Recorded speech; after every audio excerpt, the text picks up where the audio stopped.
Welcome to a very special episode of the podcast, the POD cast. No full POD cast this week, but we have a very special thing for you right now. My name is Jeremy Reisman. I'm the producer over at Pride of Detroit. You can find me at Detroit Online.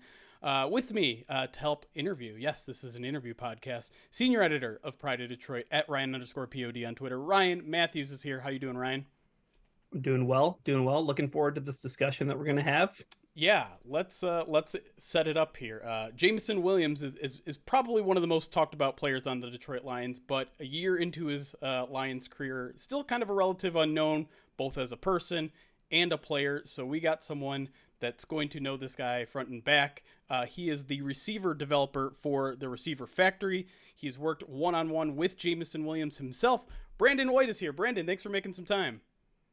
Thank you guys for having me. Well, let's get right into who you are, and before we get into Jameson himself and what you do. What is the Receiver Factory, and what is your kind of your history with the wide receiver position?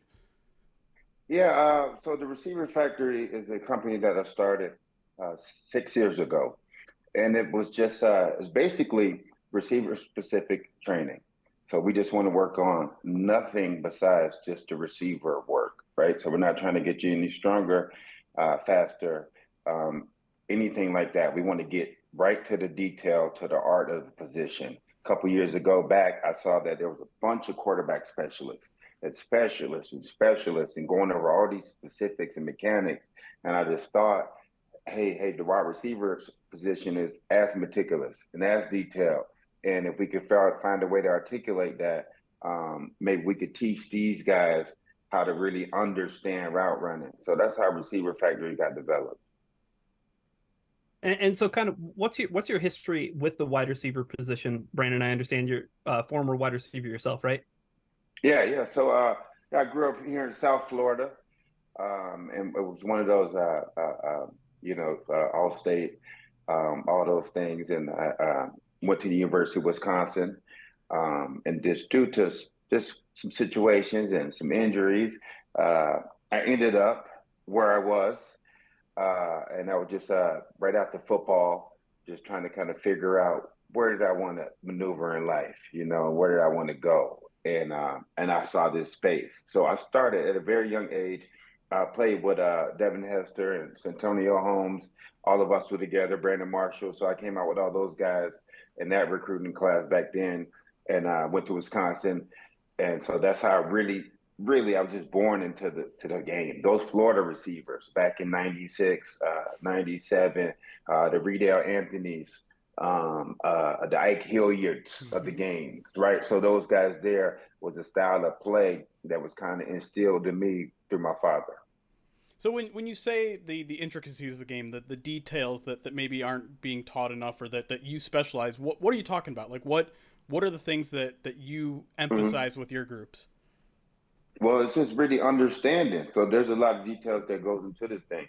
Depending on what side of the ball that you're on and the route that you're breaking, a curl or a comeback, there's a certain foot that you want to try to hit off of at the top of that break to take a certain amount of steps. Now, there's a way that you want to put that foot in the ground. There's a way that you want to throw your chest forward so that foot, so that you're in the proper position. There's a way that you want to suddenly drop your weight, right? You got to understand all of that really, really quick, right? And it's through repetition. That's very detailed. There's a guy sitting at a line of scrimmage. You got to be able to either beat them, picking your front foot up or picking your back foot up, right? So that you don't have to switch your feet. So there's a lot of different things, really, really, really detailed to real good route runners, right? So they're thinking the whole time. They're thinking from the release to now they're in the route, and they're thinking about real precision. And then on top of that, when you want to really get to a detailed route runner, some of those big timers, now they add deception to that. So they're precise, and they know how to. There's a way to deceive. There's a way to put your foot. There's a way to throw your head and shoulder and connect it all together. That's very, very detailed. Takes some time, but you get it and you can put it all together. Then you're fine-tuned wide receiver. So Brandon, how did your relationship with Jameson Williams begin? Did you reach out to him? Did he reach out to you? Now, I actually speak a lot with Brian Hartline, and he likes my system. So Ohio State coach, right? Yes, Ohio State coach. So he reached out to me personally over the year. Always wants to pick my brain about my drills and my ideas and things like that.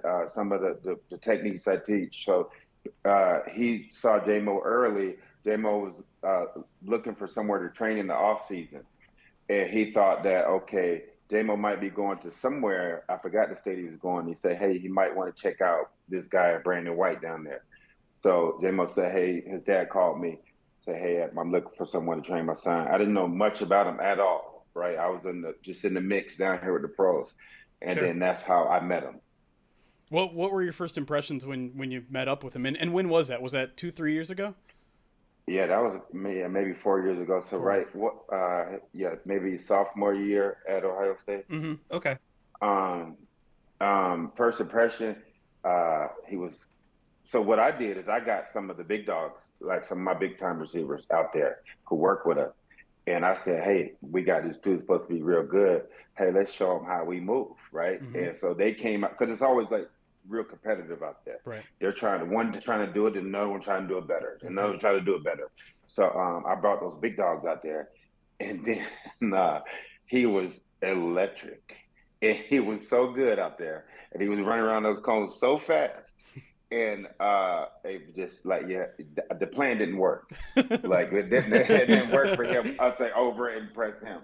No, he was very, very, very impressive and very quiet. Well, you mentioned some of the big dogs. Who have you worked with in the past?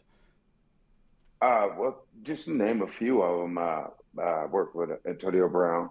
I worked with Jarvis Landry, Stephon Diggs, Jerry Judy, Calvin Ridley, George Pickens, Debo Samuel, um, uh, Justin Jefferson, Jamar Chase.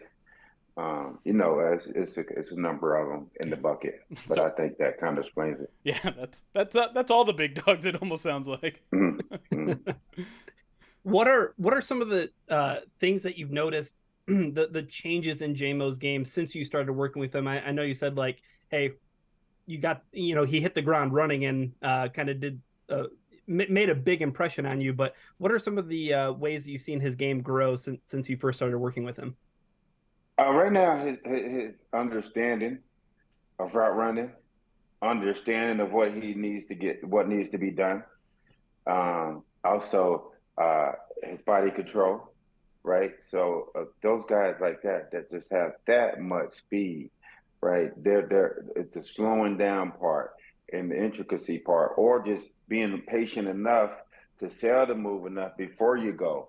So just learning all that. So he's really his body control and ability now to change direction with speed and change speed and understand that as probably his biggest difference, besides the hunger that he has to learn.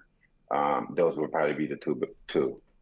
Does that body control, is that like necessary to expand your route tree? Because when you think of someone like Jameson Williams that's fast, you're Ooh, like, absolutely. yeah, you're a deep shot guy. But if he can kind of, I don't know, maintain control that speed, suddenly you can run anything. I would imagine.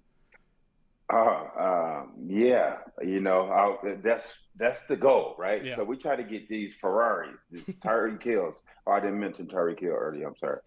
So we got to try to get these Tyreek Hills and these Stephon Diggs and these real Ferraris, right? And we try to get them to really perform at the highest FS1 level. So we got to make these tight turns, tight rope. But if they could do it and they can learn it, right? Look what happens. It's really, really hard to guard those guys, Yeah. right? So now you think about Jamo. Let's just imagine in the crazy world that he was able to get some control and he was able to get some deception with that speed, and that's the type of thing that we're trying to work on. Well, you talk about JMO and the way he loves to learn. Can you talk a little bit about what his work ethic is like? Ah, man.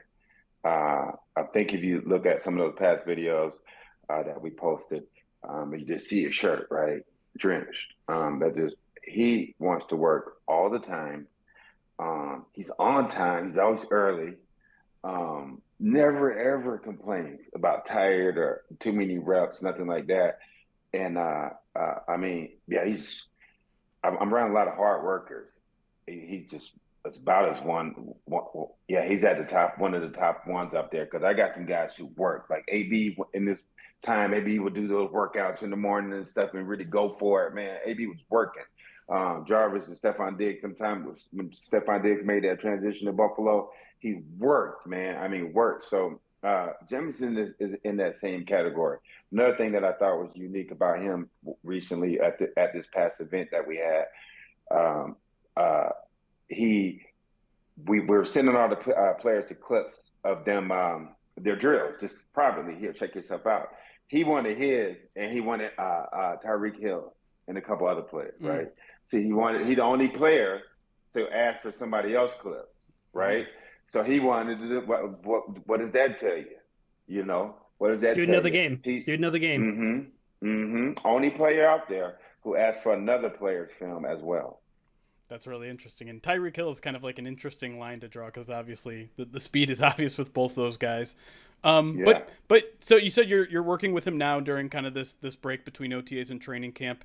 Is there a specific detail to the game? Is it his release? Is it his hands? Is there something specific that you guys are trying to accomplish before training camp? No, we're trying to work on it. Yes, specifically in segments, each one of those. Yeah. Yeah, each one of those, right? His releases, his timing, his patience, his ability to understand, his ability to avoid in space, right? His ability to track that football. I mean, we're trying to get down to it. If I would say there's one thing that we really like to focus on the most, is being able to avoid in space. I don't know if that call is messing up me. No, Or you're can good. you still see me? You're good. Okay, yeah. So try to really avoid in space. So at that line of scrimmage to be a problem. So it's like to invite man coverage and then to wiggle through traffic, right? So if you can really slip those things and get that in your game, then have some break points about yourself.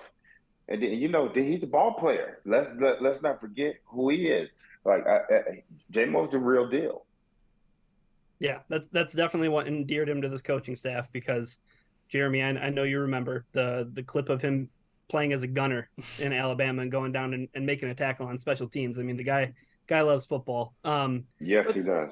But Brandon, there are some misconceptions with Jamo, and there's some things that fans can only see so much. So they see the clips from mandatory minicamp or from OTAs, and they see clips of him, making catches with his body rather than making catches with his hands. Like, are there some things? First, let me ask you, like, are there some instances in which maybe you want to utilize that, and is that something that you would work on with him specifically? No, specifically, we really try to work on that, right? I don't know the situations that happened where he caught the ball with his without his hands, but I know he caught the ball. That's you right. know what I mean? And so I don't know what happened. So I know at the end of the day, we're going to catch the ball, right? So we're going to work on the details and we're going to fine tune it. Everything is a work in process, right? We can't see, we're just working. We're working on every single aspect. So if someone sees a clip of me catching the ball with his chest, maybe we should say, hey, he caught it. That's fair. The end result, right? The end result's what matters. Yeah. The end result. If he was in that end zone, on Sunday, it's fourth quarter, and he caught it. Would they have the article saying, hey, he caught that with his chest? Or would they say he won the game for us and he was big time? That's right. So sometimes we get caught, we get blown in the wind right and left. I like to stay right down the middle. That's fair. And no extra points on game day for style points either. So nah. But I think maybe the obvious other misconception that seems to be running rampant here in Detroit, sadly, is that there's questionable character concerns, off-field concerns. Obviously, you kind of work with him between the lines, but what can you tell us about Jameson Williams as a person? Well, the first thing is that catches me off guard. Yeah. I guess I don't know the inside of the community there, but yeah, that's news to me. One thing, if you could just see, right? So this vision, just see the guy, right? The guys gravitate to him, right? Guys always around him. Guys love him, right? He's quiet. He's a hard worker and just a good guy. I mean, I don't have anything to say about anything bad about him. I mean, his character, he's a fantastic guy. I talked to his dad personally. I talked to his dad personally on draft night. When he got drafted, I talked to his mom. They're good praying people, right? So I know they raised a good son, a strong mental son. Um, I met some guys.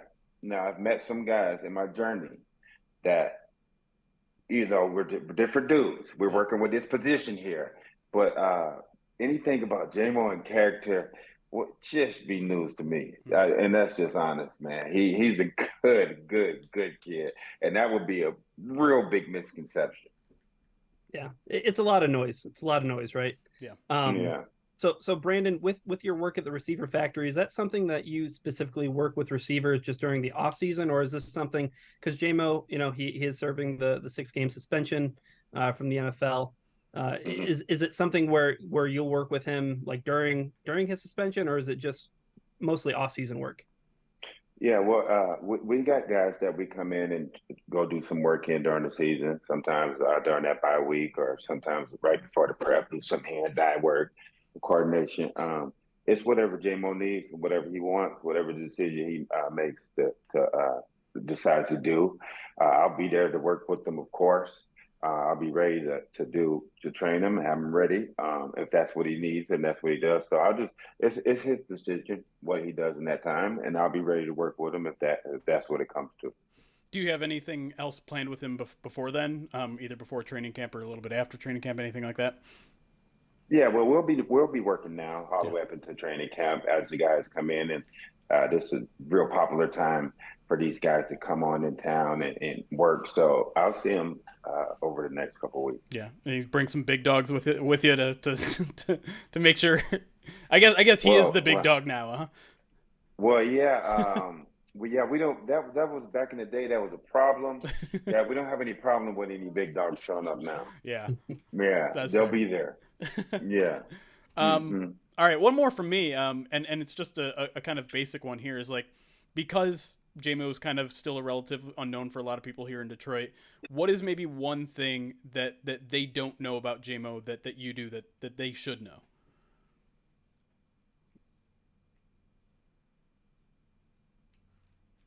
I think that one thing that I couldn't figure it out, and I think this is a real unique characteristic to have, right? Is a guy to be so you know crazy or magnetic. So the guys always attracted to him, always smiling. They all love him, but to say so little. Hmm. So it's like, hey, what's in it? What's in this guy that you guys see or feel? Because he's not saying much that you all love him. You all are over there having no personal relationships with him. That's why I said that was such a this news to me because if you just see him, he's one of the more popular guys in the interaction if you just watch it. Yeah. So I think it's very interesting that you can say so little, but be so magnetic. Yeah. And and I think that's a real strong That characteristic. that's really interesting because yeah, that sort of kind of leadership by example type of thing is I mean, Yeah, it's not they come that to common. him. Yeah, it's really interesting. Brandon White, last thing before I let you go, I just kind of want to let you promote your stuff. Tell us more about the Receiver Factory, where they can find you, Oh, and anything that like maybe are there some people listening that want to be a receiver, want to fine tune their receiving abilities. well, yes. Thank you for that. Yeah. And you can always find us at all the information for trying to train with us at receiverfactory.com. But my bigger goal and mission here is a program that we started called Get Open.